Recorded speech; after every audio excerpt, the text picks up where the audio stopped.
1833માં યુરોપમાં એક દેશ છે સ્વીડન. એ સ્વીડનમાં એક બાળકનો જન્મ થયો.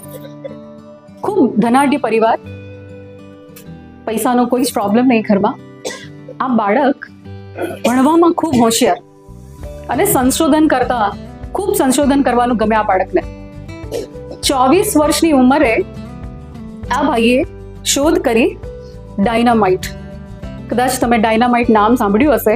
આ ડાયનામાઇટ એટલે એક્સપ્લોઝિવ મટીરિયલ છે, જે બોમ્બ ગોળામાં વપરાય, જે ગન પાવડર તરીકે પણ ઓળખાય. એને ડાયનામાઇટની શોધ કરી. કારણ કે માઇનિંગ કરવું હોય, તમારા ખાણને તોડીને એમાંથી પથ્થર કાઢવા હોય તો ચટ્ટાનને તોડવી પડે અને એના માટે ડાયનામાઇટનો ઉપયોગ કરવામાં આવે. એને ડાયનામાઇટની શોધ કરી 1824ની અંદર, 65ની અંદર. એ પછી થોડે અનેક સંશોધનો કર્યા. 355 જેટલી પેટેન્ટ કરી. આ પેટેન્ટ કરવી it's a very challenging thing.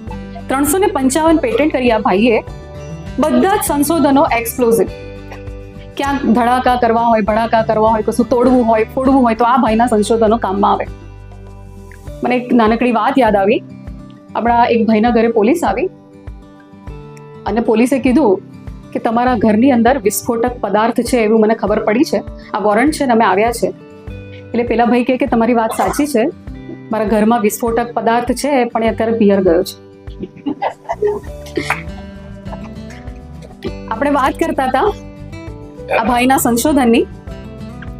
એણે જેટલા પણ સંશોધનો કર્યા એ બધા જ એક્સપ્લોઝિવ. 1883ની સાલમાં આ ભાઈના મોટા ભાઈનું અવસાન થઈ ગયું અને છાપામાં એવું લખાઈને આવ્યું કે આ ભાઈનું અવસાન થયું જેમણે આ સંશોધનો કર્યા હતા. અને છાપામાં મોટી હેડિંગ હતી, the merchant of death is dead. મોતનો સોદાગર મોતની આગોશમાં. આ હેડલાઇન આ ભાઈએ વાંચી અને ત્યારે એને ખબર પડી કે લોકો મને આ રીતે ઓળખે છે, મોતના સોદાગર તરીકે ઓળખે છે. મારા સંશોધનો આ હ્યુમેનિટીઝને ડિસ્ટ્રોય કરવામાં વપરાય છે.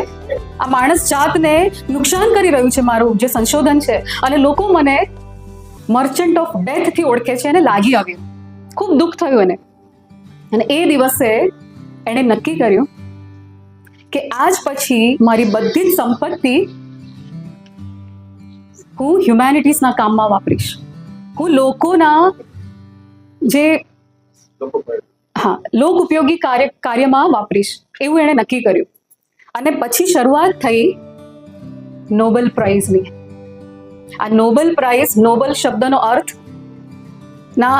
એના ઉપરથી નામ પડ્યું એવું નથી. It is not for humanities. આ ભાઈ જે હતા એનું નામ હતું આલ્ફ્રેડ નોબેલ, અને એના નામ ઉપરથી આ નોબેલ પ્રાઇઝની શરૂઆત થઈ. પોતાની સંપત્તિનો 94% ભાગ આ ભાઈએ દાનમાં વાપરી, માનવ જાત માટે વાપરી.